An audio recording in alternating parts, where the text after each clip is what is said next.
Hello everyone, this is Shay at MusicBox with a tutorial of Chris Tomlin's At the Cross, Love Ran Red. Trust that you will find this helpful as you worship the Lord, as you practice, as you continue to hone your craft, that you can glorify God through your playing. So we're going to walk through this song. I've taken some chords from worshiptogether.com and you'll find them here on the screen. This is the chords for the verse. We're going to walk through the verse, then the chorus, and then the bridge. We're going to put it all together to help you understand how this goes. So I'm going to just give you a sample of how I would play this. Typically how we play this can definitely change depending on the makeup of the group that you're playing with. But this is kind of the sound that you may be looking for in your piano playing.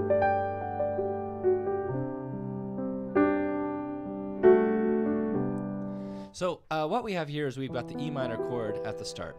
Now typically you build your chords with the one being the name of the note that you're playing. So in E minor, so you start with the E, and then you take your third, which is the minor third, and then the fifth, which is the B. And so there's your chord. Now you can drop this chord into a different inversion. You can take this B, you can put it below, and you can move the E to a D.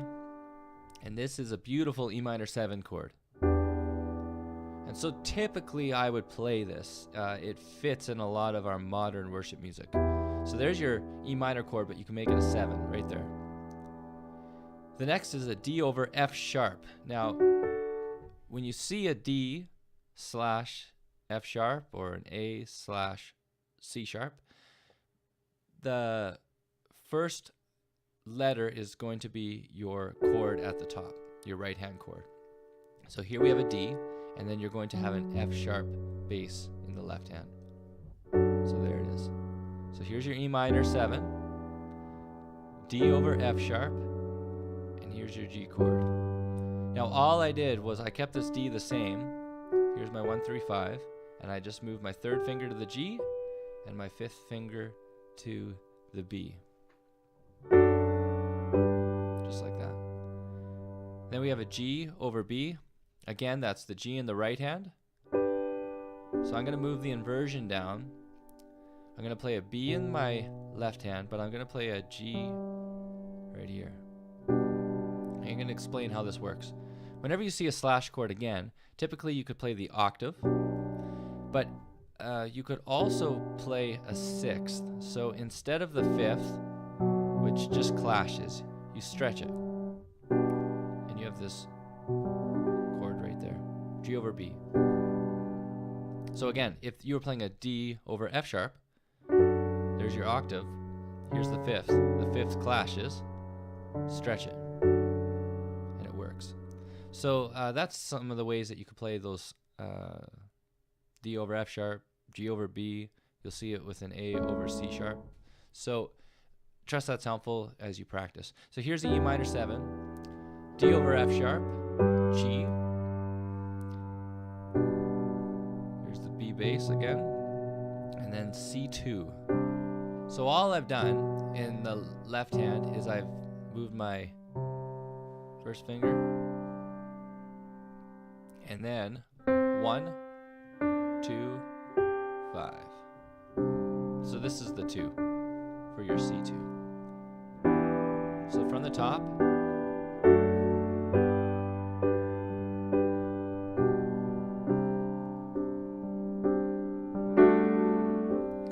what I did there was I just added a D chord just to rock between the two.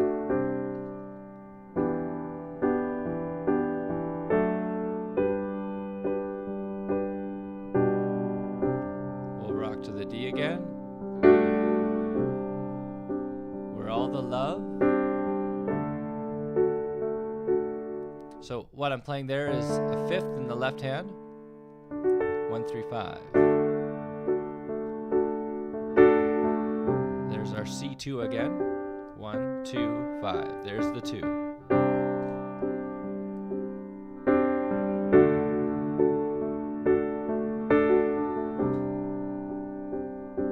So there you have the verse.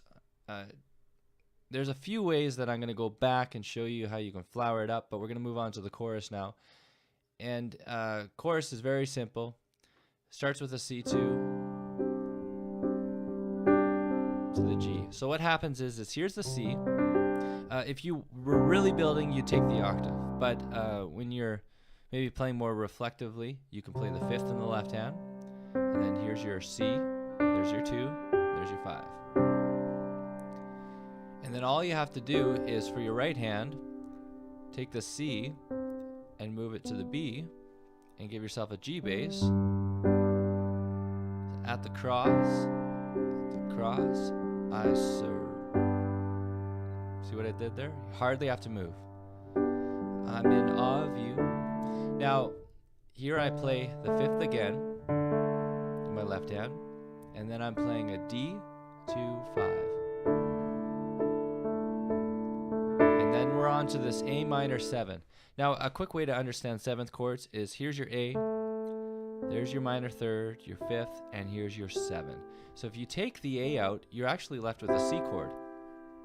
And then you play the A bass, and you have the A minor 7. So it's a pretty simple way to understand your seventh chords. If you had a G minor 7, right? And you take the B flat, and there you have your A minor 7. So at the cross, I'm in awe of you. There's your A minor 7.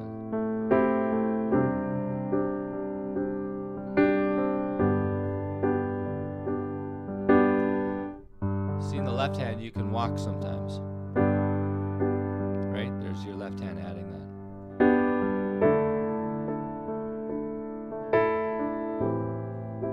This C2, G and C2 is an interlude between the chorus and the verse, and it goes.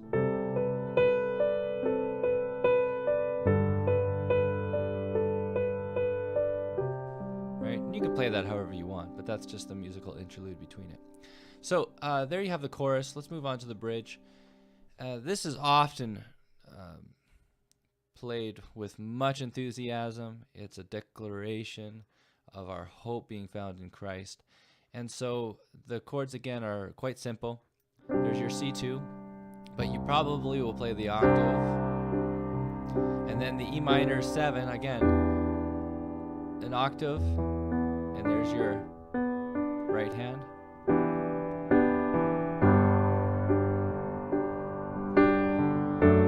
Okay, here I'm playing in my right hand an octave with the D. So here's your D chord. I can play the A again, and it just gives me that size, that right. It just gives you that build. It really just helps reflect what the song's trying to portray. So there's your C2, and then the bass walks down, G over D. The reason why it does this, it really builds the song.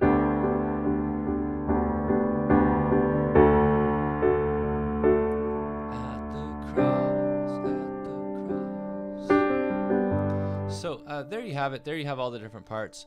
But I'm going to show you a few last things with this song to help you understand how you can flower it up, how you can add some dimension to it so that it just doesn't sound repetitive. The last thing you want is just to be hitting these chords like this, right? And it just sounds repetitive, and you don't want to do that. One of the things to help add some color or flavor to your piano playing is to understand that you got all these notes, right? And you can use them. Here we are in the key of G, so in your right hand you really have all of these notes as free game. You could play them. Best way I could describe it is if I take this E minor chord in verse 2, there's a place where sin and shame. There's a place where sin and shame, right? I could just, away I go. You have that at your disposal. You can add sixths. So here, I take, here's a sixth, and I walk the sixth down, again, another sixth, another sixth, another sixth. And you can just do that. There's a place where sin, right? There's another sixth. There's your G.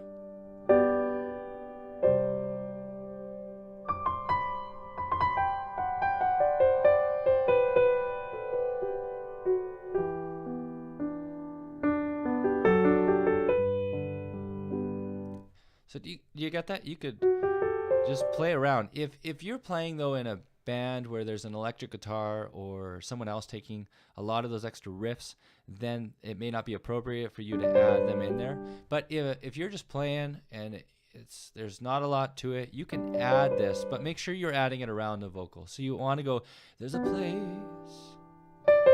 where sin and shame are powerless.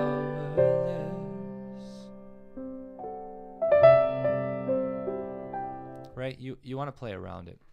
So I trust that this has been helpful to give you kind of a step in the right direction. And I'm going to be posting other songs. So if you have other suggestions and songs that you would like to like me to show you how I would play them, just comment below. If you have any questions about something I'm doing in the video that you don't quite understand, let me know. I will probably throw up videos of tips and tricks to help you understand even in a little more detail some of the things I'm doing. But trust that this has been helpful for you, and may you continue to glorify God in your playing. Take care. Be blessed.